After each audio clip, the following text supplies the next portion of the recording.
नमो अरिहन्तान नमो सिद्धान नमो आयरियान नमो ओवधायान नमो लोए सब सामुन एसो पंच नमोकारो सब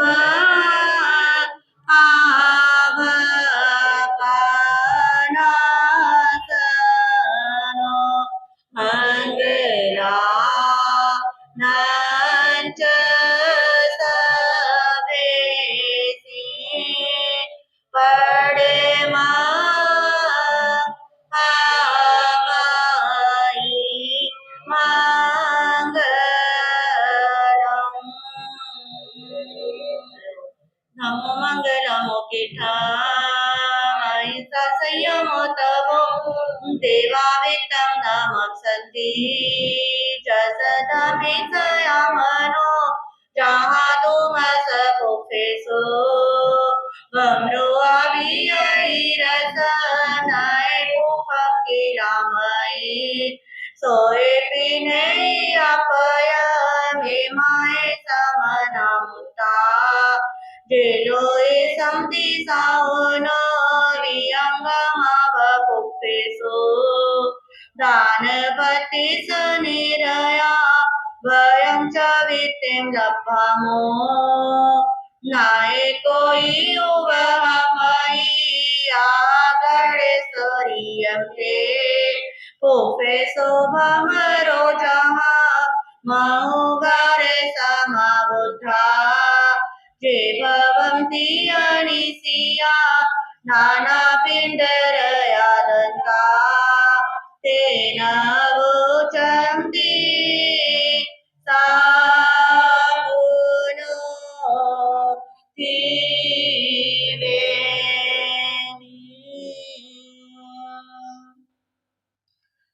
हो भंते हो मेरा कल्याण हे भंते हो मेरा कल्याण जिनवानी का शरणालेकर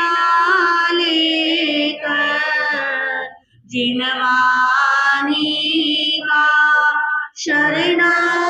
शरणालेकर पाओ सच्चा ज्ञान हे बंदे हो मेरा कल्याण हे बंदे हो मेरा कल्याण राग द्वेष की बेड़ी में जकड़ा राग द्वेष की बेड़ी में जकड़ा विषय वासना भोगों ने पकड़ा विषय वासना भोगों ने पकड़ा मोक्ष का मार्ग है अति सकड़ा मोक्ष का मार्ग है अति सकड़ा कैसे बचाओ जान हे बंदे हो मेरा कल्याण हे बंदे हो मेरा कल्याण जिनवानी का शरणालेकर जिनवानी का शरणालेकर पाओ सच्चा ज्ञान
मन है चंचल, वायु से भी मन है चंचल, काम क्रोध से काला है आंचल, काम क्रोध से काला है आंचल, जीवन में है झूठी हलचल, जीवन में है झूठी हलचल, कैसे लगाओ ध्यान हे बंदे, कैसे लगाओ ध्यान हो बंदे, हो मेरा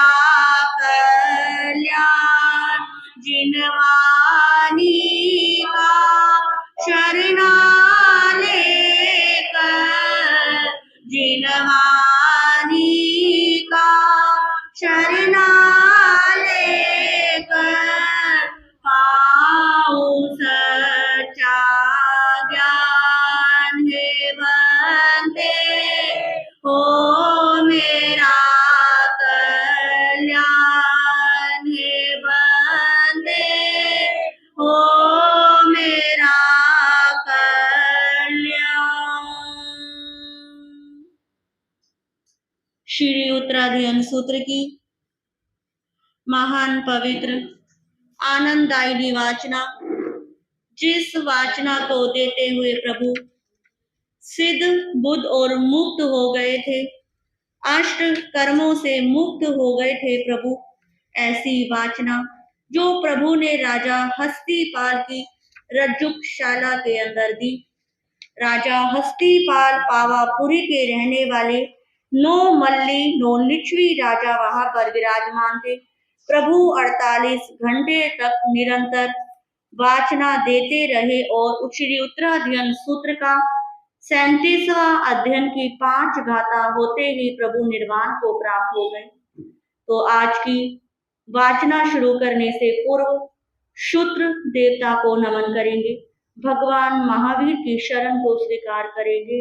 ओम नमो सूर्यदेवाय, ओम नमो सूर्यदेवाय, ओम नमो सूर्यदेवाय, ओम नमो सूर्यदेवाय, ओम नमो सूर्यदेवाय।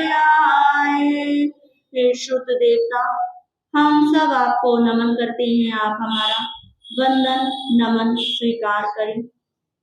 पूरी श्रद्धा भक्ति भाव के साथ भगवान महावीर की शरण को स्वीकार करेंगे कि हे प्रभु, मेरा अनंत अनंत जन्मों का पुण्योदय, आज मैं आपकी वाणी को श्रवण कर पा रहा हूँ। मेरे कान पवित्र हो रहे हैं। इस कानों की पवित्रता के लिए, मन की पवित्रता के लिए मैं अपने सौभाग्य की सराहना करता हूँ। इस मिथ्यात्व भरे संसार के अंदर, दुनिया की चकाचौंध के अंदर मुझे ये जिनवाणी को श्रवण करने का अवसर मिल रहा है। हे प्रभु, ऐसी कृपा दृष्टि करना, जिस प्रकार आपने अपना समस्त लक्ष्य सिद्ध कर लिया था, वैसे मेरा लक्ष्य भी सिद्ध हो जाए, मैं भी अपनी मुक्ति की तरफ शीघ्र अति शीघ्र बढ़ सकूं, कर्म बंधन से बच सकूं। इस वाचना मेरे जीवन के अंदर परिवर्तन के लिए बने, ऐसी प्रार्थना करते हुए प्रभु महावीर की शरण को स्वीकार करेंगे। श्री वर्धमानं शरणं प्रवचामि, श्री वर्धमानं शरणं प्रवचामि, श्री वर्धमानं शरणं प्रवचामि, श्री वर्धमानं शरणं, श्री वर्धमानं शरणं प्रवचामि। हे प्रभु, हम सब ने आपकी शरण को स्वीकार कर लिया है। हम सब आपकी शरण में आ गए हैं। आप हमारा मार्गदर्शन करना, हमारे इस भागते हुए मन को संयमित करने का प्रयास करना, हम अपने आप के ऊपर विजय प्राप्त कर सके। इन्हीं प्रार्थनाओं के साथ देवार्दी गणि के चरणों में वंदन नमन आनंद अनंत कृतज्ञता के भाव उनकी अनंत अनंत कृपा से ये आगम आज हमारे पास तक पहुंच सकेंगे। गुरु जी महाराज के चरणों में वंदन नमन। अत्र विराजित प्रत्यक्ष परोक्ष रूप में सभी देवी देवताओं को नमन, जो सूत्र वाचना श्रवण करने के लिए यहाँ पर उपस्थित हुए हैं। इसी शुभ भावों में रहते हुए श्री उत्तराध्ययन सूत्र की मूल वाचना का जिनके पास भी सूत्र है वो तीसरा अध्ययन निकाल लेंगे। तीसरा अध्ययन जिसका नाम है दुर्लभ 4 अंक चतुरंगी नामक तीसरा अध्ययन।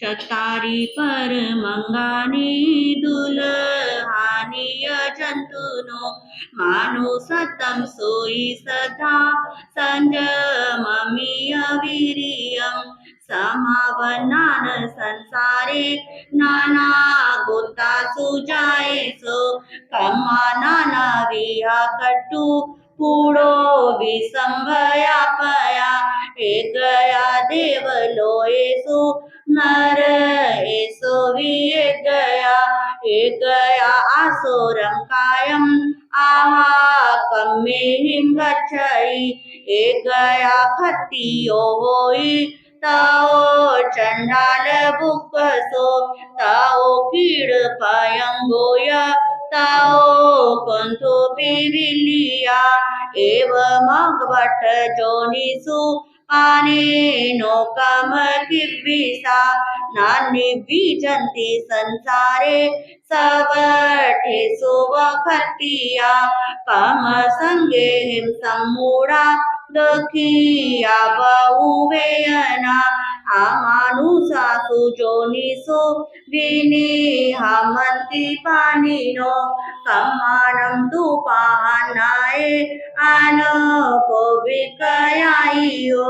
जीवा सोई मनुपता आए यंती मनुष्ययं मारु संविग्रहं लद्दुं सुई धम्मस दुल्लहा जम सोचा पड़ी भजन्ति तव खन्ति महिंसयम् आह च सवनं लद्धं सदा परम दुल्लहा सोचान्या ओयं मग्गं वहवे परिवसई सोयं चलतं सदं च वीर्यं पुनर्दुर्लभं बहवे रोये मानवी नोयनं परिवजये कानो सत्तम मी आयाओ जो धम्मं सोच सदये तवासी वीर्यं लद्धुं संबोधे नितुनिरया सोई उज्जुय भूयस नमो सोदस चिट्ठई निब्बानं परमं चाई गए सेतेव पावये वेगेन च कमो नो हेयुं जस संचिनु खन्तिये शरीरं पाडवं हिचा ओटं पाकमहिदिशं वेसाली सेहिं सीलेहिं जखा उत्तरे उत्तरा महासुखावदीपन्ता मनं ता अनुचचवम अपिया देव कामानं कामरोग वियोगिनो ओडं कप्पे सोचेठन्ति पोवा वाससया भवो ततठिचा जहाठानं जखा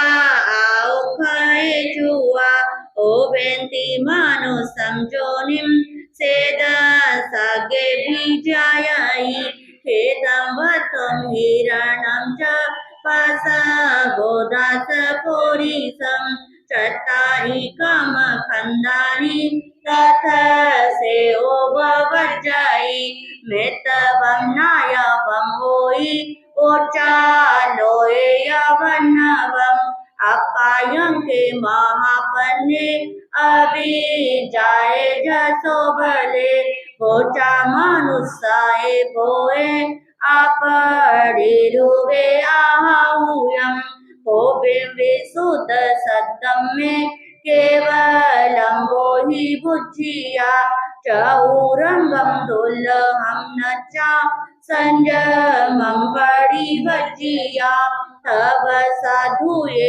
कम्मम से सीधे हवाई सासरे तीवेनी।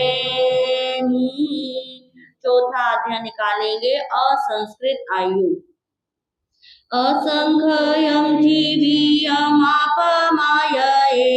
जरोवनीयसहो नथितानम् एवं विहानाहि जने पमते किन्नो वेहिंसा अजियागहिति जे पावकं मेहिं धनं मनुषा समाययन्ति अमायिं गहाय पमायते पासपायठिये नरे वेरानो बद्धा नरयं मुवेति तेने जहा संदे मोहे गये सकमुना किचई पावकारे एवं पयापे च इहं चलोए कणान कमान नामोखी संसार मावन परस अठा साहरणं जं च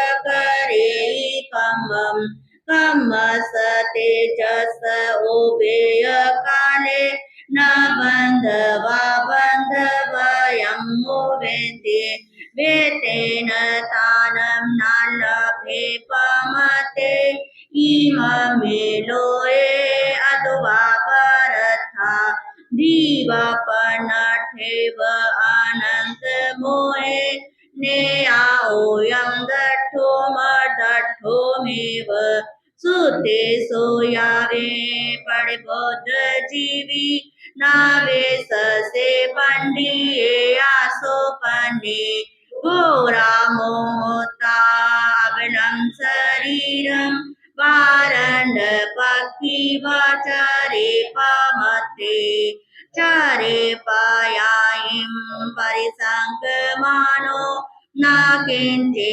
पासमिव न मानो लाभं करे जीविय बहुता पच्छा परिणाये मलावधसे छन्दं निरोहेण ओमेयि मुखम् आसे जाहा सिक्खी अवमधारे पुवायं वासायं चरे पमतो तममुने खेपमुवेयि मोखा सपोवमेवं न लभेज पच्छा एसो वमसासा एवायियानं बीसियाई सिडिले आउयमे कालो बदिये सरसभे दीपं न सके विवेक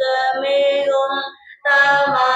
तमसमुठाए पहाए कामी समे चलोयं समयामरेसि आयानो रखे चरे पमतो मोह गोने चयं तम् अनेगरुवा समनं चरन्तं भासा पोसन्ति असमं जक्षं च न ते सेवेको मनसा पौसे मंदाय फासा बहुलो वणिजा तह पगारे सुमनं न कुचा रखे च कोहं विनये च मानं मायं न सेवे च पाहि च लोहं जे संखया तोच्छ परपवाई ते पेज दोषानुगया परचा ए आहमे ते तो गुंच मानो पंखे पोने जाव शरीर भेती प्रेमी। पांचवा अध्ययन अकाम वर्णीय नामक। पांचवा अध्ययन अनवंशी महोहंसी एगे तीन दुरुतरे तथ एगे महापने इमा पन मुदाहरे संति बियदो वेठाना अखाया मरणंतिया अकाम मरणं चेव सकाम मरणं ता बालानाम् अकामं तो मरणमस्थायिं भवे पडियानं सकामं तो उपोसेन स्थायिं भवे तत्तिमं बडमं ठानं महावीरेण देशीय कामगिते जहाँ बाले भीषम कोराइं भुवै जे गीते काम भोगे सु एगे कोड़ाए गच्छाई न मे दिटे परे लोए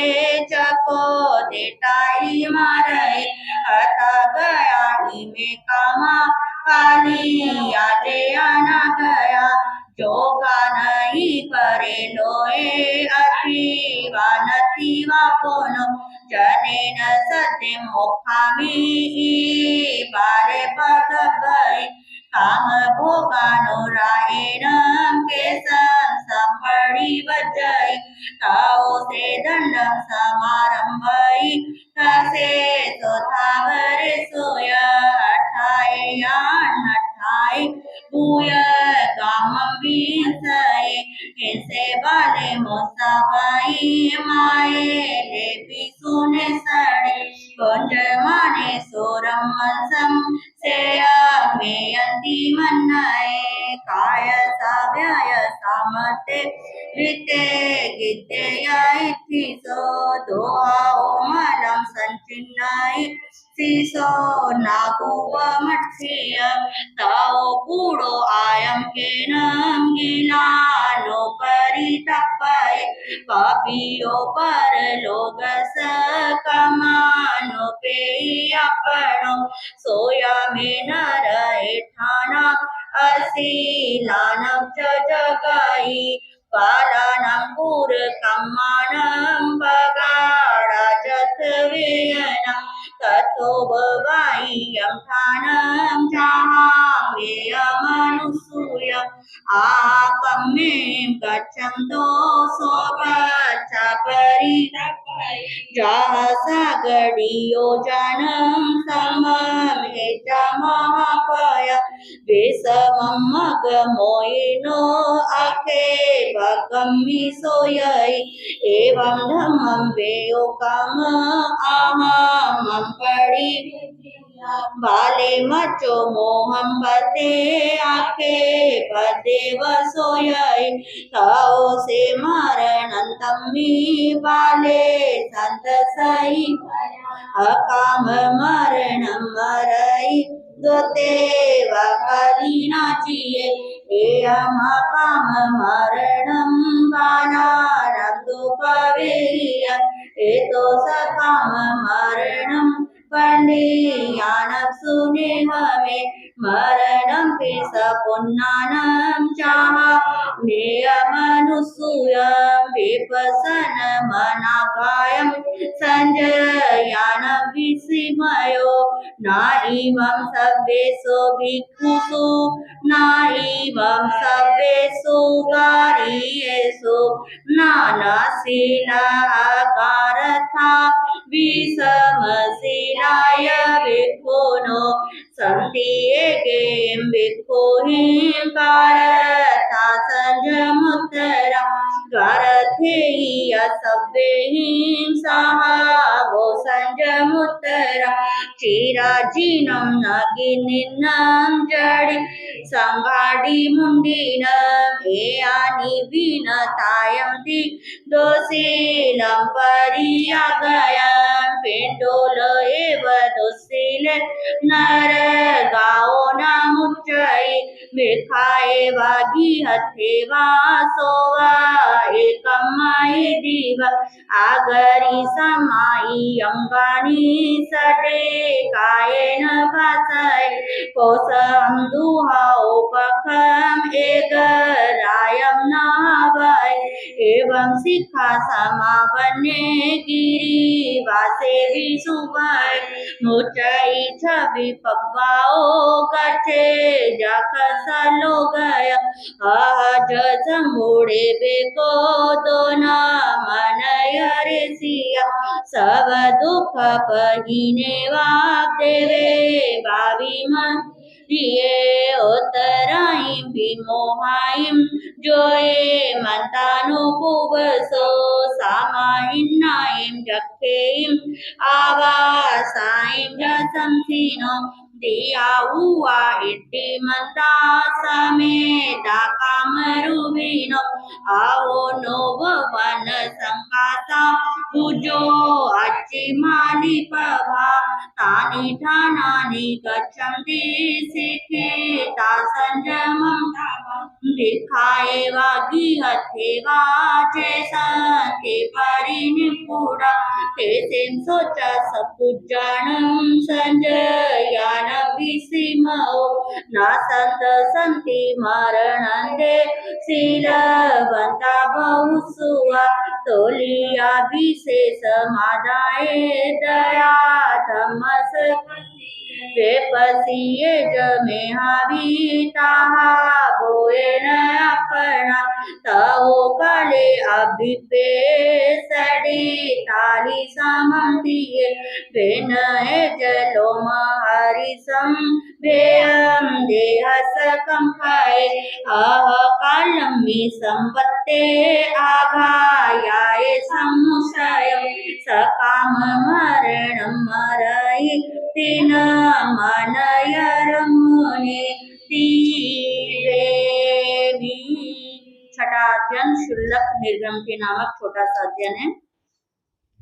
जावंत बीजापुरी सा सवेले दुख संभवा लोपंते बहु सो मूढ़ा संसार में अनंताय समेक पंडिये तमा पास जाई पहे बहु अपना से जमे से जा मेते बोए सो कपाए माया पिया न हुसा पाया बजा पोताय और सा नालम ते ममता नाए लोकम दस सकमुना एया मठं सपे हाए पासे समीय दंसने छेंदे गेयम सेने हंचना के पोव संतव गवा सम्मने कुंडलम सगवोदास पोरिसम सबमेयं चैताणं कामरविभविष्यसि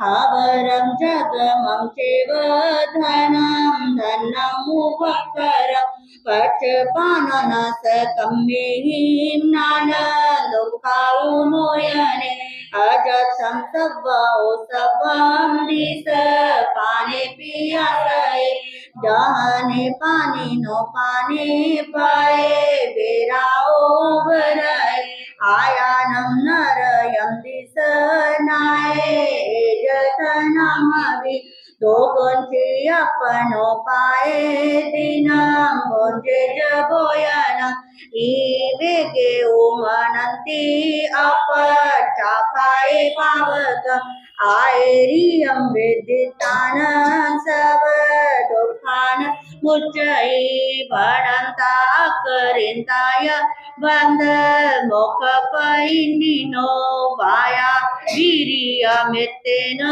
समासासेंति अपयं न चेतादाय भाषा को विचानुशासन वेसना पावकं मेहिं बाला पंडिय मानिनो जेके शरीरे सत्ता बने रोबेय सबसो मनसा काये वाक्येनं सबे ते दुख संभवा अवनादि है मद्दानं संसारमियणं दय तमासवते संपत्स आप मतो परिवये वही याद मादाए नाव कंखे कयाई वे कोब कमख ठाए इमं देयं समुद्रे वेगें च कमुनोए काल कंठी परिवर मायं पिंडस पानस कर्णलतोन भखाए सन्निजनो कविजालेव मायाए संजय पक्षी पतंग समादाय निरवेको परिवय ऐसना समियोल जो गामे सनिया उचरे आप मतो पमते हिम पिंड वायं विषय एवं से उदाहु अनुतर नानी अनुतर दंसे अनुतर भान दंसनं धरे अर्हानाए पुते भगवं वेसालिए वियाहिए दीपे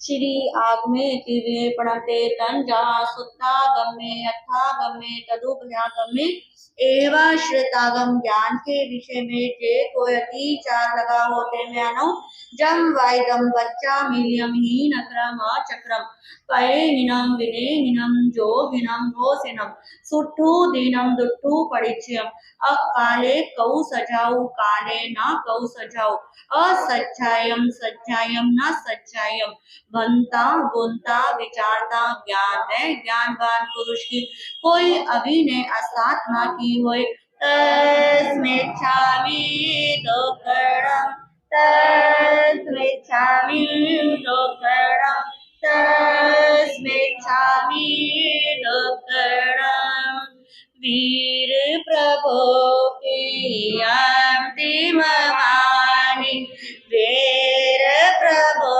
की अंतिम वाणी ओ तेरा दयन को खोलो जय जिनवाणी बोलो जय जिनवाणी बोलो वीर प्रभु के अंतिम वाणी सुन लो रे सुना लो जय जिनवाणी बोलो जय जिनवाणी बोलो जिनवाणी का हर अक्षर की अक्षय आनंद दाता जिनवाणी का हर अक्षर अक्षय आनंद दाता शब्द शब्द में सत्य धर्म का संदेशा मिल जाता शब्द शब्द में सत्य धर्म का संदेशा मिल जाता हर वाक्यों में वैराग्य की हर वाक्यों में वैराग्य की गूंज हृदय में बिठा लो जय जिनवाणी बोलो जय जिनवाणी बोलो वीर प्रभु की अंतिम वाणी वीर प्रभु की अंतिम वाणी को तेरा दयन को खोलो जय जिनवाणी बोलो जय जिनवाणी बोलो उत्तराधयन में गुंजित होती प्रभु शिक्षा अपना लो, जय जिनवानी बोलो, जय जिनवानी बोलो। अहिंसा के अवतार परम पिता परमात्मा प्रभु महावीर स्वामी को भाववंदन। आत्मज्ञानी सदगुरुदेव युग प्रधान आचार्य सम्राट पूज्य श्री शिमुनि जी महाराज साहब, उत्तर भारतीय परिवर्तनीय श्रमणी सूर्या डॉक्टर गुरानी श्री सरिता जी महाराज साहब, सरल आत्मा सरल मना सदगुरु वर्या श्री अजय कुमारी जी महाराज साहब, श्रमणी गौरव प्रज्ञा ज्योति प्रवचन प्रभाविका डॉक्टर गुरानी श्री शिवाजी महाराज साहब के पावन पवित्र चरण कमलों में कोटि कोटि वंदन नमन। आज की प्रातःकालीन प्रवचन सभा में आप सबका हार्दिक स्वागत है, हार्दिक अभिनंदन है। गुरु कृपा से जीवन में अत्यंत पुण्य उदय से वीर प्रभु की अंतिम वाणी श्री उत्तराध्ययन सूत्र की मूल व अर्थ वाचना आपके समक्ष प्रारंभ हुई कि प्रभु महावीर अपने शिष्यों के लिए, अपने अनुयायियों के लिए अंतिम समय में क्या उपदेश देकर गए। जब किसी की मृत्यु होती है, आपके जानने वालों में तो आप उनके परिवार वालों से पूछते हैं, क्या अंतिम समय कुछ शब्द कहे थे, अंतिम समय किससे बात की थी, क्या अंतिम समय कुछ मांगा था, पूरी जिंदगी भर कुछ करा था या ना करा था, पर अंतिम समय की बात हम सब याद रखते हैं कि जिंदगी जीवन जैसा मर्जी जाए, पर हमारा अंतिम समय सुखद होना चाहिए। हमारी मृत्यु सुख साधा से आनी चाहिए, मृत्यु के समय कोई कष्ट नहीं होना चाहिए। तो श्री उत्तराध्ययन सूत्र जो प्रभु महावीर की अंतिम वाणी है, इसके अंदर प्रभु महावीर ने 36 अध्ययन कहे गए हैं। जब हम इन अध्ययनों का अध्ययन करते हैं तो कई बार मन के अंदर कुछ शंका भी हो जाती है। इसके अंदर एक दो अध्ययन ऐसे हैं जो पढ़ने से ऐसा लगता है कि ये अध्ययन आचार्यों के द्वारा बाद में इसके अंदर एड ऑन किए गए हैं, जैसे कि केशी गौतमी नामक अध्ययन, जिस अध्ययन के अंदर गौतम स्वामी और केशी जी का क्या चलता है, संवाद चलता है।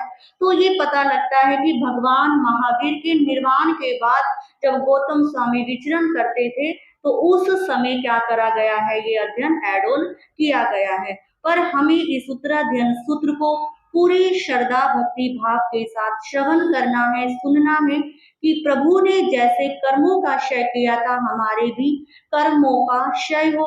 अपनी आत्मा को बार बार मैसेज देना है, क्या मैं कब तक इस संसार के अंदर भटकता रहूंगा, कब तक मेरा जन्म मरण चलता रहेगा, अब मुझे क्या लगाना है, फुल स्टॉप लगाना है। तो इस अध्ययनों के अंदर 36 अध्ययन, जिसके अंदर मूल वाचना का आज आपके समक्ष 6 अध्ययन क्या हो गए हैं, कंप्लीट हो गए हैं। कल हमने श्री उत्तराध्ययन सूत्र की भूमिका के बारे में आपको बताया था कि सूत्र सुनने की क्या विधि होती है, क्या लाभ होता है, किस प्रकार सूत्र को सुनना चाहिए, किस प्रकार सूत्र सुनना कर्म निर्जरा का हेतु बनता है। आज आपके समक्ष पहला अध्ययन जिसका नाम है विनय श्रुत, क्या नाम है, विनय श्रुत। और इस अध्ययन में प्रभु महावीर ने 48 गाथा कही है। आप देखिए श्री उत्तराध्ययन सूत्र का पहला अध्ययन जिसका नाम है विनय श्रुत, और इस अध्ययन की कितनी गाथा है, 48 गाथा है। आप जो समायिक करते हैं, एक समायिकी काल अवधि कितनी बताई है, 48 मिनट बताई है। तो प्रभु महावीर ने देखिए साधक के लिए कहा है कि यदि तू विनयवान होना चाहता है तो तुझे कम से कम 48 मिनट तो विनय रूपी भावों के अंदर क्या करना होगा, बैठना होगा। क्योंकि कहते हैं जब तक जीवन में विनय नहीं होती तो व्यक्ति कितनी भी साधना कर ले, उस साधना का उसको फल नहीं मिलता। कितना भी ज्ञान अर्जित कर ले, कितना भी स्वाध्याय कर ले, यदि गुरुओं के प्रति, अपने घर के बड़ों के प्रति रिस्पेक्ट नहीं है तो उस ज्ञान का कोई फायदा नहीं होता। यदि समझने लग जाए अरे मुझे ही आता है, मुझे ही सब पता है, मैंने इसे ज्यादा पढ़ा है, तो प्रभु कहते हैं उनसे अच्छा तो कम पढ़े हुए ही क्या है, अच्छे हैं, जिनके अंदर कम से कम अहंकार तो नहीं है। तीसरी बात कहते हैं बिना विनय के सेवा भी नहीं हो सकती। आप देखिए, आप इस उत्तराध्ययन सूत्र को सिर्फ प्रभु ने साधुओं साध्वियों के लिए नहीं कहा, गृहस्थ जीवन के लिए भी ये अध्ययन उतना ही क्या है, इम्पोर्टेंट है। आप देखिए घर के अंदर, आपके घर के अंदर अविनय का माहौल हो, लड़ाई झगड़ा हो, क्या आप साधना कर सकते हैं? क्या समाई करने में मन लगेगा? नहीं लगेगा। आप कुछ भी ज्ञान अर्जित नहीं कर सकते। और यदि घर के अंदर जो सदस्य हैं, यदि उसके अंदर विनय भाव नहीं है तो क्या वो सेवा कर सकता है? आप नोट करना, सेवा के भाव भी उसी व्यक्ति के अंदर आते हैं जिसके जीवन में क्या होती है, विनय होती है। जिसके जीवन में विनय नहीं होती वो व्यक्ति कभी सेवा नहीं कर सकता। फिर अगली बात कहते हैं बिना विनय के व्यक्ति कोई किसी को क्षमा भी नहीं कर सकता।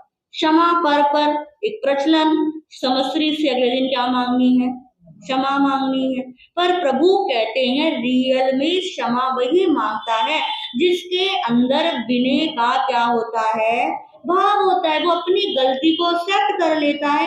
यदि नहीं भी गलती करी तो वो कहता है चल कोई बात नहीं, क्षमा करने में कुछ भी नहीं जाता। और जिसके अंदर विनय नहीं होती वो क्या रहता है, अकड़ा अकड़ा रहता है। अरे जब मैंने कोई गलती नहीं करी, मैंने कुछ उल्टा बोला ही नहीं, दिल दुखाया ही नहीं, तो मैं क्षमा क्यों मांगू? आपके आंखों के सामने ऐसे व्यक्ति भी क्या हो गए होंगे, आ गए होंगे कि वो कहते हैं जब हमने कुछ किया ही नहीं है तो क्षमा भी नहीं मांगनी। पर जिसके अंदर रिस्पेक्ट के भाव होते हैं वो कहते चल कोई बात नहीं, करा या नहीं करा हम क्या मांग लेते हैं, क्षमा मांग लेते हैं। फिर अगली बात कहते हैं बिना विनय के कोई व्यक्ति संयम ग्रहण भी नहीं कर सकता। क्योंकि जब संयम ग्रहण करते हैं तो क्या करना पड़ता है, झुकना पड़ेगा ना। जिनके सानिध्य में दीक्षा लेते हैं गुरुओं को पल पल क्या करना पड़ेगा, नमस्कार करना पड़ेगा। यदि कोई शिष्य या जिनके साथ रह रहे हैं वो दीक्षा में बड़े हैं, उनको वंदन ही ना करे, उनको नमन ही ना करे, तो देखने वाले के प्रति क्या जाता है, गलत इंप्रेशन जाता है। तो संयम लेने वाले के लिए भी प्रभु ने कहा कि उसको विनयवान होना चाहिए। आप छोटे छोटे बच्चों को देखते होंगे कि कुछ बच्चे ऐसे होते हैं जो साधु साध्वी को देखते ही एकदम से क्या हो जाते हैं, झुक जाते हैं। और कुछ बच्चे ऐसे होते हैं कि उनकी गर्दन को प्रेशर से भी क्या करो, झुकाने की कोशिश करो तो गर्दन क्या कर लेते हैं, अकड़ा लेते हैं। वो कभी भी क्या नहीं होते, झुकते नहीं। तो ये उनकी क्या होती है, प्रकृति होती है कि वो थोड़े से अविनय प्रवृत्ति के हैं। तो प्रभु ने इस अध्ययन में यही बताने का प्रयास किया कि हे साधक, तू अपने जीवन के अंदर विनय को क्या करके आ, लेकर आ। फिर विनयवान कौन हो सकता है कि आप किसको अपने सामने रखकर क्या कर सकते हैं, विनय को अपना सकते हैं। उसके लिए प्रभु कहता है जो कि किसी अपने बड़ों की क्या मानते हैं, आज्ञा मानते हैं। क्या मानते हैं, चाहे साधु रूप में हो चाहे गृहस्थी रूप में हो, आपने अपने छोटों को कुछ करने के लिए कहा, यदि वो कह दे अरे मुझसे नहीं हो रहा, आप खुद ही कर लो, अरे अभी नहीं थोड़ी देर के बाद कर दूंगा, आप आवाज देते रहो, आवाज को क्या करे, इग्नोर करे। क्या ऐसा व्यक्ति कभी विनयवान हो सकता है? नहीं हो सकता। तो प्रभु ने कहा कि विनयवान वही व्यक्ति होता है जो आज्ञा को उसी वक्त क्या करता है, स्वीकार करता है। चाहे आधी रात को भी कुछ कहा तो वो वही फटाफट क्या हो जाए, खड़ा हो जाए। दूसरी बात कहते हैं जो अपने बड़ों से कोई बात करनी है तो पास में आकर क्या करता है, बात करता है। ये नहीं कि आप कहीं दूर खड़े हैं या गुरु फट्टे पे बैठे हैं, शिष्य वहां पर खड़ा है, तो जो गुरु शिष्य गुरु से कुछ ऐसा पूछे या गुरु बुला रहे हैं, शिष्य भी खड़ा खड़ा क्या दे दे, जवाब दे दे कि आप अपने घर के अंदर हो, आप किचन में हो, आपका बेटा, आपकी बेटी, आपकी बहू रूम में है और आपने आवाज लगाई और वो कहे हाँ यहीं से बोल दो, मैं क्या कर रही हूँ, सुन रही हूँ, मैं भी नहीं आ सकती, तो समझना उसके अंदर क्या नहीं है, विनय नहीं है। आपने आवाज दी और वो तभी आपके पास आ गई अपना काम छोड़कर, हाँ बोलो पहले आप क्या कह रहे हो, पहले मैं आपका क्या कर देती हूँ, काम कर देती हूँ, तो उस व्यक्ति के अंदर क्या होती है, विनय होती। तीसरी बात कहते हैं जो इशारों को क्या हो जाता है, समझ जाता है।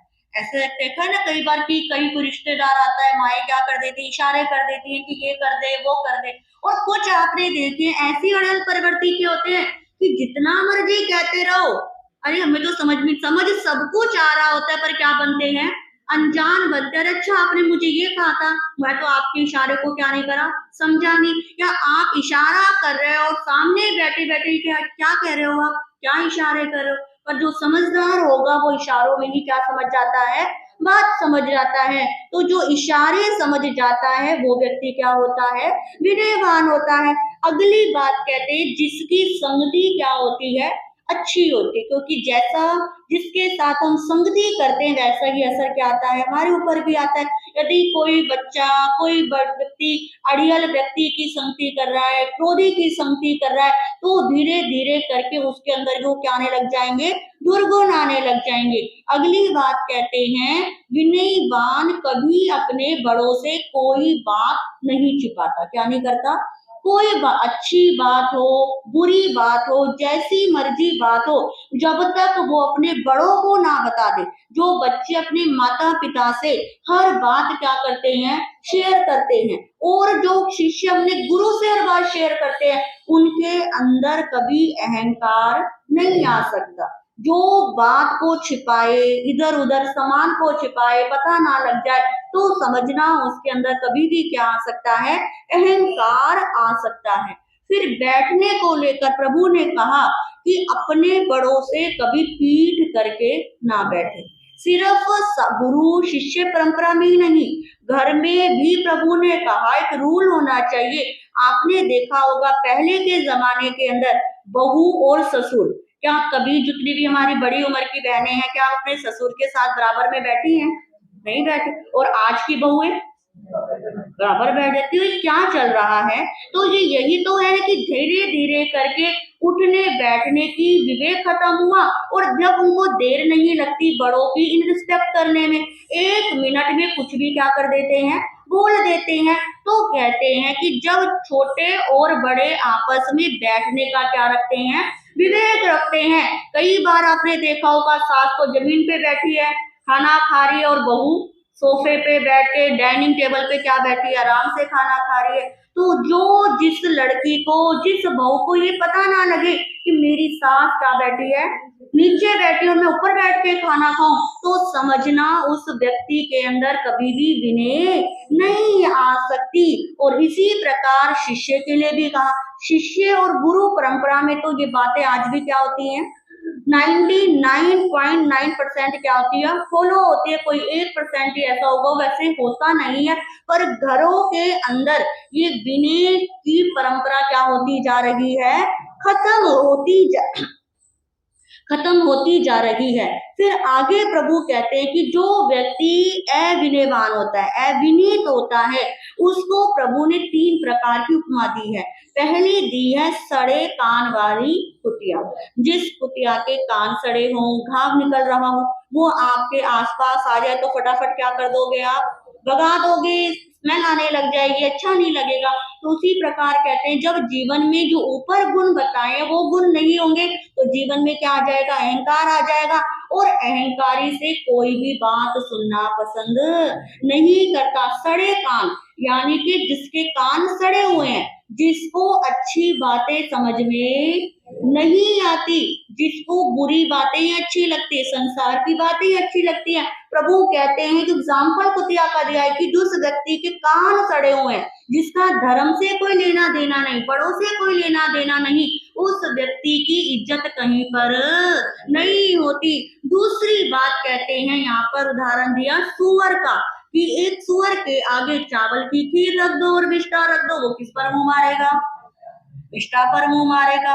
उसी प्रकार प्रभु कहते हैं कि जिसके अंदर अहंकार होगा, यदि उसको अवसर मिलेगा घूमने फिरने जाने का, तो वो सबसे पहले कहाँ जाएगा? वहां पर जाएगा। उसके खाने पीने में विवेक क्या हो जाएगा? खत्म हो जाएगा। और तीसरी बात कहते हैं, उदाहरण देते हैं अड़ियल घोड़ा, कि जिस प्रकार एक अड़ियल घोड़ा, उसे जितनी मर्जी चाबुक की मार पड़ती रहे पर फिर भी वो टस से मस नहीं होता, उसी प्रकार प्रभु कहते हैं जो अविनीत होता है उसे जितना मर्जी समझाते रहो, जितना मर्जी कहते रहो, पर उसके ऊपर बातों का कोई असर नहीं होता। और जो विनयवान होगा, आपने एक बार कहा कि चल कल स्थानक में चलना है, वो एक बार में क्या हो जाएगा? रेडी हो जाएगा। और जो एडियल होगा, जितनी मर्जी बात करते रहो कि ये काम करना है, यहाँ पर बैठना है, यहाँ पर चलना है, वो बात को कभी भी क्या नहीं करेगा? स्वीकार नहीं करेगा। तो प्रभु आगे कहते हैं विनय करने से क्या लाभ होता है। अब हमने जाना कि हमें ऐसा होना चाहिए, तो आखिर उसको करने से क्या लाभ होता है? उसके लिए कहते हैं जीवन के अंदर नम्रता क्या हो जाती है? आ जाती है, वो पोलाइट हो जाता है। और जो चीज कोमल होती है वो सबको क्या लगती है? अच्छी लगती है। पानी को कोई स्थान की आवश्यकता नहीं होती और बर्फ को क्या होती है? स्थान की आवश्यकता होती है। तो विनय करने से पहला लाभ क्या आ जाती है? जीवन के अंदर नम्रता आ जाती है। दूसरी बात कहते हैं उसकी कीर्ति क्या हो जाती है? बढ़ जाती है। यदि घर में कोई ऐसा सदस्य जो विनयवान है, आपके कोई मिलने जुलने वाले सहेली आए, वो विनयवान अच्छे से रहेगी, तो उसकी सब क्या करते हैं? प्रेस करते हैं कि अरे बहू हो, बेटी हो, बेटा हो, तो इनके क्या हो? जैसा हो। तो क्या कहा? दूसरी बात, विनय करने से क्या बढ़ती है? कीर्ति बढ़ती है। और तीसरी बात कहते हैं विनय करने से साधक देव गति में भी क्या हो सकता है? जा सकता है। फिर अगली बात कहते हैं यदि चतुर्थ आरा चल रहा हो और विनयवान का नेचर हो, तो वो अपने कर्म क्षय करके सिद्ध गति की ओर भी क्या कर सकता है? प्रस्थान कर सकता है। तो इस प्रकार प्रभु महावीर ने विनीत को लेकर और अविनीत को लेकर कुछ क्या बताई हैं? धारणाएं बताई हैं। और इसके आगे विनय दो प्रकार की बताई है, एक प्रशस्त विनय होती है और एक अप्रशस्त विनय। अब जो प्रशस्त विनय होती है वो 7 प्रकार की होती है, जिसके अंदर पहली विनय होती है ज्ञान विनय। ज्ञान कितने प्रकार का होता है? 5 प्रकार का। मति ज्ञान, शुद्ध ज्ञान, अवधि ज्ञान, मनय पर्यवज्ञान और केवल ज्ञान। ये जो 5 प्रकार का ज्ञान है, वो जिस व्यक्ति के अंदर विनय होगी वही क्या कर सकता है? कर सकता है। फिर दूसरा कहते हैं दर्शन विनय। दर्शन यानी कि सत्य पर क्या रखना? विश्वास रखना, कि जो भगवान ने वाणी कही है वो क्या है? सत्य है। भगवान की वाणी कभी झूठी नहीं हो सकती। आत्म तत्व ही क्या है? सत्य है। जो इस बात पर अटल रहता है वो प्रशस्त विनय, दर्शन विनय करता है। तीसरी होती है चारित्र विनय। चारित्र कितने प्रकार के होते हैं? 5 प्रकार के। सामायिक चारित्र, छेदोपस्थान चारित्र, परिहार विशुद्धि चारित्र, सूक्ष्म संप्राय चारित्र और यथाख्यात चारित्र। अभी समय नहीं है, नहीं तो आपको एक एक को विस्तार से बताती। तो चारित्र भी जीवन के अंदर विनय से ही आता है। फिर अगला कहते हैं मन विनय, वचन विनय और काया विनय, कि मन से भी प्रभु ने कहा किसी के लिए गंदा नहीं सोचना, कि ऐसा नहीं करना। महाराज ने कहा है रिस्पेक्ट करनी है, शरीर से तो क्या कर दो? रिस्पेक्ट कर दो, पर मन में क्या रखो? कटुता के भाव को, अरे करना पड़ेगा इज्जत बनाने के लिए। तो प्रभु ने कहा नहीं, मन से भी क्या रखो? रिस्पेक्ट के भाव रखो। वचन विनय, हमेशा बोलने में क्या रखो? विवेक रखो। और काया विनय तो प्रभु ने कही ही है कि अपने बड़ों की काया से क्या करो? विनय करो। फिर 7वीं विनय होती है लोकोपचार विनय, कि लोक दिखावे के लिए की गई क्या होती है? विनय होती है। कई बार आप कहते हो अपने बच्चों से, अरे तुम वैसे तो कुछ सुनते नहीं हो। अब घर में कोई रिश्तेदार, कोई बड़ा व्यक्ति आ रहे, उनके क्या कर लेना? पैर छू लेना, उनके आगे मेरी बेइज्जती मत करना। तो ये क्या होती है? लोकोपचार, कि लोगों को दिखाने के लिए की गई विनय भी प्रभु ने कहा कि ये क्या होती है, प्रशस्त विनय होती है। इसमें ये होता है कि आपके माध्यम से किसी को दुख ना पहुंचे, जिसके अंदर रोगी, अपंग, असहाय की क्या करी जाती है, मदद की जाती है। कुछ भी काम करने से पहले बड़ों की क्या ली जाती है, आज्ञा ली जाती है। तो ये होती है लोकोपचार विनय। फिर दूसरा विनय का प्रकार होता है अप्रशस्त विनय। अप्रशस्त विनय कहते हैं अज्ञानी और मिथ्यात्वी की क्या करना, विनय करना। जिसके जीवन में ज्ञान नहीं है परंतु भेड़ चाल, अरे वो 10 लोग वहां पर खड़े हैं, वहां पर तो बहुत सारी भीड़ है और वहीं पर आप भी क्या हो गए, सवार हो गए।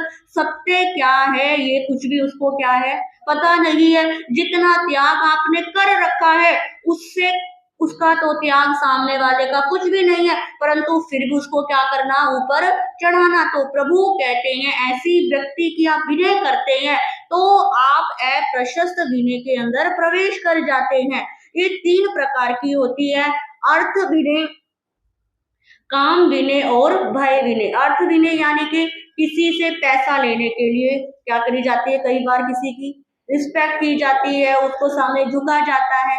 फिर कहते हैं काम विनय, भोग की पूर्ति के लिए विनय की जो की जाती है। भय विनय कि कोई रुष्ट ना हो जाए, कोई हमसे क्रोधित ना हो जाए, इस अपेक्षा से कई बार क्या करी जाती है, विनय की जाती है। जैसे कि देवी देवता होते हैं कि अरे ये वाला त्योहार आया है, अगर हमने ये नहीं करा तो कहीं ऐसा ना हो जाए, तो इस अपेक्षा से उनकी क्या करते हैं, जो पूजा करते हैं। तो प्रभु ने कहा ऐसी पूजा क्या होती है, अप्रशस्त विनय होती है। तो इस प्रकार इस पहले अध्ययन के अंदर प्रभु ने हमें सबसे पहला संदेश क्या दिया कि हम अपने जीवन में किसको लेकर आए, विनय को लेकर आए।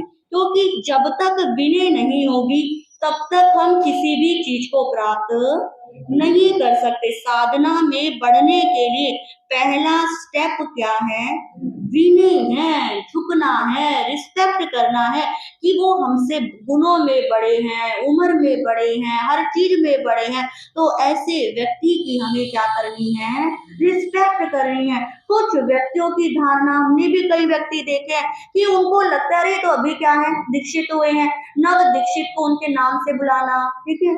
और नव दीक्षित है कोई, अरे ये तो मेरे सामने खेलते थे, उनकी पुरानी बातों को याद कर करके उनकी क्या करना, इंसल्ट करना।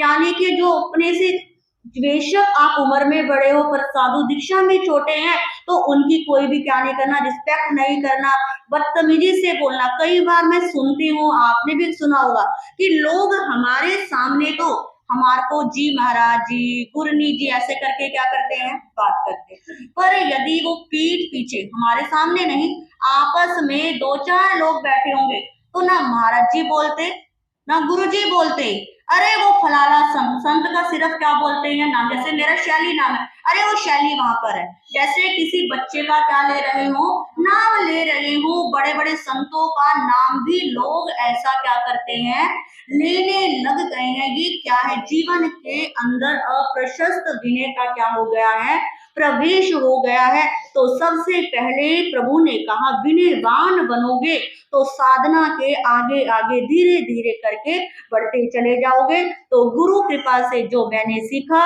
वो आपके समक्ष रखने का प्रयास किया है। तो सूत्र की वाचना में स्वयं भी आए और दूसरों को भी क्या करें, लेकर आए। सूत्र तो साल में एक ही बार होता है, दिवाली के दिनों में होता है। तो सूत्र सुनने का सभी जरूर जरूर क्या रखें, नाम या भाव रखें।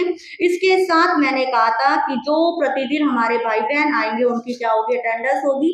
कल तो काफी थोड़ा सा गिच पिच सा प्रोग्राम था, तो काफी सारे लोग थे इसलिए मैंने ली नहीं। और कल से प्रवचन से क्या लूंगी, मैं पहले लूंगी। आज आपके अटेंडेंस का पहला दिन, जिनके नाम मेरे पास हैं उनको मैं बोल रही हूँ, मैं टिक कर दूंगी। कल से बकायदा एक चार्ट आपके सामने आएगा। और जिन्होंने अभी डेली आना है, ये हमारी सूत्र की वाचना 22 तारीख तक चलेगी, 22 तक। हाँ जी, उसमें बताना चाहूंगी 18 तारीख को क्या है, धनतेरस है। क्योंकि जो धनतेरस की जो महत्वता होता है वो किसका होता है, रात का होता है। वैसे मैंने सारा भी लिखा है, अभी व्हाट्सएप के माध्यम में आप जो अहिंसा धारा वाले ग्रुप में होंगे उसमें शेयर कर देंगे। बकायदा मैंने पूरा लिख दिया है उसके अंदर कि जो धनतेरस है वो 18 तारीख की, 19 तारीख की क्या होगी, दिवाली होगी, छोटी दिवाली। और 20 तारीख की क्या है, जो रात को क्या करी जाती है, पूजा की जाती है, जिसका अमावस होती है वो कब की है, 20 की है। और जो अमावस वाले दिन क्या करते हैं, देवी देवताओं का या किसका भी कुछ निकालते हैं, जो वो निकाला जाएगा वो होगा 21 तारीख को सुबह। ठीक है, तो पूजा होगी वो 20 तारीख की रात को, जो मिनसते हैं वो होगा 21 तारीख को सुबह, और 21 तारीख को भी 9 बजे से पहले पहले ही, यदि कोई मजबूरी है तो 12 बजे के बाद बिल्कुल नहीं। और जो उस दिन अमावस चलेगी शाम को 5:55 तक, यानी कि अगले दिन, पहले दिन 3 बजे शुरू हो जाएगी और अगले दिन शाम को 6 बजने से 5 मिनट तक क्या रहेगी, 21 तारीख तक अमावस रहेगी। और 6 बजने से 5 मिनट पे क्या लग जाएगी, एक कम 21 तारीख को लगेगी। ठीक है, तो इसलिए 22 तारीख को हमारा निर्वाण क्या होगा, कल्याणक होगा। तो जो हमारे सूत्र की वाचना 36वां अध्ययन कराया जाता है वो हम कब करेंगे, 22 तारीख को करेंगे। तो इस बार साधना के 3 दिन नहीं, कितने दिन है, 4 दिन है, क्योंकि अमावस तिथि क्या हो गई है, बढ़ गई है। दोनों दिन क्या आ रही है, ज्यादा समय की अमावस आ रही है। तो सभी इस बात का क्या रखें, ध्यान रखें। इसके साथ ही आप नोट करना कि जो होली अष्टमी होती है, जिस दिन की होली अष्टमी होती है उस दिन की क्या करते हैं, दीपावली। तो जो होली अष्टमी है वो कब की है, 13 तारीख की। ठीक है ना, मंगलवार की शायद लिखी थी, हाँ। तो वो भी क्या रही, शाम के समय का, हाँ जी एक मिनट, जो शाम के समय में तारे का क्या होता है, महत्व होता है, वो तारे की होली कब आ रही है, शायद मंगलवार की आ रही है। ये सब आपके पास क्या हो जाएगा, पहुंच जाएगा बकायदा टाइम से। तो इस बातों का सभी क्या रखें, ध्यान रखें। इधर उधर की मिथ्या धारणाओं से क्या करें, बचे। पूरा बकायदा टाइम टू टाइम मैंने नोट किया है, सबके पास अभी क्या हो जाएगा, प्रवचन के बाद पहुंच जाएगा। तो फटाफट मैं पहले अटेंडेंस लगा देती हूँ। सब अपने स्थान पर खड़ा हो जाना, या फिर ऐसे पता ही है मुझे, विद्या जैन आए हैं, उषा जी पुरु से, हाँ जी, उषा जी सुखधाम से, अनीता जी बीटी, अरविंद जी नहीं आए, कांता जी C32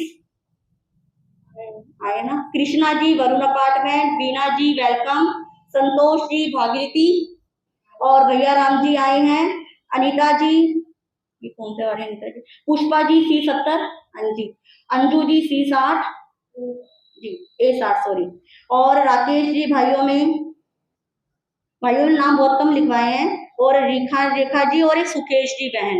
अभी मेरे को सिर्फ और रजनी जैन, इतने नाम ही लिखवाए थे। जो जो अभी डेली आना चाहते हैं मुझे अभी नाम लिखवा देना अपने, ठीक है, प्रवचन के बाद अभी लिखवा देना, फिर कल सबका चार्ट बन जाएगा। और भाइयों ने भी अपनी इच्छा से नाम नहीं लिखवाए हैं तो कृपया करके, नहीं तो मुझे मैक्सिमम नाम याद हो गए हैं, मैं अपना आप ही क्या कर लेती हूँ, नाम लिख लेती हूँ। कल से मैं क्या कर दूंगी, बोल दूंगी, यदि आपको लिखवाने में थोड़ी सी वो आ रही है। तो इस प्रकार सभी क्या रखेंगे, ध्यान रखेंगे। बोलिए भगवान महावीर स्वामी की, नमो अरियंतानम, नमो सिद्धानम, नमो आयरियानम, नमो वज्रायनम, नमो लोए सब साहुनम, ऐसो पंच नमो कारो सब पावप नासरो, मंगलानंचे सब्बे सिंह परमम हवै मंगलम। ओम नमो नानस, ओम नमो दंसनस, ओम नमो चरितस, ओम नमो तपस, श्री चत्तारी मंगलम, अरियंता मंगलम, सिद्धा मंगलम, साहू मंगलम, केवली पणतो धम्मो मंगलम, चत्तारी लोगोत्तमा, अरियंता लोगोत्तमा, सिद्धा लोगोत्तमा, साहू लोगोत्तमा, केवली पणतो धम्मो लोगोत्तमा, चत्तारी शरणम पवज्जामि, अरियंते शरणम पवज्जामि, सिद्धे शरणम पवज्जामि, साहू शरणम पवज्जामि, केवली पणतम धम्मम शरणम पवज्जामि। ये चार शरण दुख हरण जगत में, और न शरणा कोई होगा, जो भव प्राणी करे आराधने, उसे काजरे हमारे बद होगा, उसे का सदा ही मंगल हो।